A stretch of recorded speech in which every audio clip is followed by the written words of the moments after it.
Sometimes I can't even trust myself. We went to a Trump rally disguised as what we thought were clearly satirical characters. You should be nervous standing next to me right now. I gotta be extra careful. I gotta look in the mirror every day when I wake up and make sure don't do nothing stupid. But what happened to us completely changed our perspective of Trump supporters.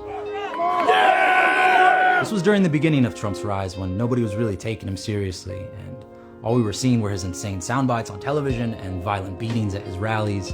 So we went expecting the worst, but all of us were pretty surprised to see how loving and good intentioned these people were. Trump, we support his message. Wa alaikum assalam. Thank you very much, brother. Which made the whole thing all the more surreal, and when we went back to edit the footage, we stopped finding it funny. Look, if you voted for Trump or you're planning on it, please watch the rest of this video. We want to reach out to you. We gotta get that wall on the border, right? For sure, on the border. Yeah. Not between us. Not between us. I like that. I like that. Look, Mexicans, they're not your enemies. The only reason they're coming here is because our free trade deals destroyed their economy. And our failed drug war is responsible for a conflict that's killed more civilians than the wars in Iraq and Afghanistan combined. You would try to get the fuck out of there too, but they're not the reason you're struggling to pay the bills, and they're not the reason our country isn't great.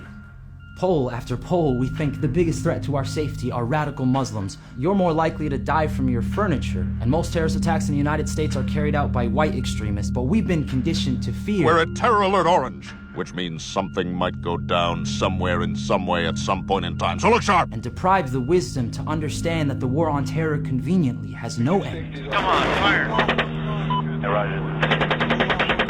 It's a cycle of death exploited by profiteers and is justifying the shredding of our constitutional rights. The president can now kill American citizens and lock them up indefinitely without a trial. We've been at war 90% of our history, and our military bases cover the globe. The big government you should fear is the one that needs to be fed with blood. If you support our troops, don't send them to war. And you know the history of African Americans in this country, and you don't really believe in this myth of makers and takers. I realized that I was wrong. Besides, most recipients of food stamps are white, and the biggest welfare queens by far are Walmart and McDonald's. If we don't raise the minimum wage, we can keep paying the salaries of their employees for them. And are the Chinese taking our jobs? Well, yes, but it's not China's fault that the corporations we've created and dedicated our lives to and subsidized and allowed to avoid paying taxes are leaving us for higher profits. They have no allegiance to America, and they're actively working to rob you of your voice in government. Politicians and the media, they don't fight for you anymore, and you have every right to be angry, but the Trump phenomenon has nothing to do with Trump. He's a reminder that we fall victim to age-old tactics time and again because we have historical amnesia. Make America great again. It resonates with so many of us because the vast majority of Americans are worse off than they were. Wages have declined. Inequality is worse than ever. The 400 richest people in this country have more wealth than 60% of Americans. And Donald Trump is one of those 400. I'm not using the lobbyists. I'm not using donors. I don't care. He doesn't need to be bought out by lobbyists to have the same interests as our real enemies, who hide safely behind the anonymity of the corporate state. They exhaust our resources, brainwash us, pollute our air, food, and water, gamble our life savings while sitting in skyscrapers, plotting complex ways to become richer at the expense of us. And they laugh. They laugh while we blame each other.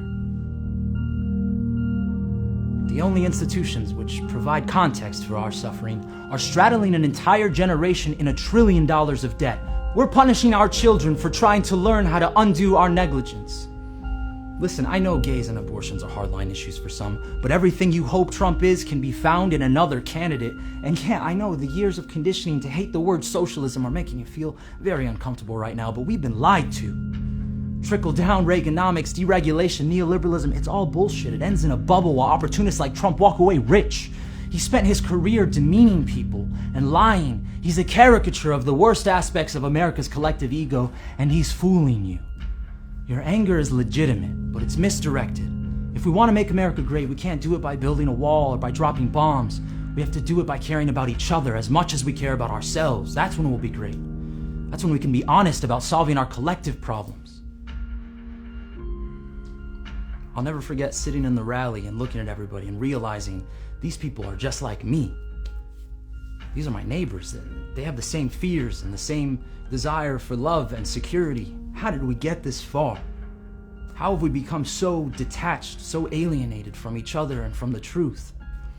We need to start having a conversation. It's our duty, and we can't call each other fascists and racists and lefties. We have to talk as Americans. We all want the best for this country, right? We want the best for our children. Well, let's talk.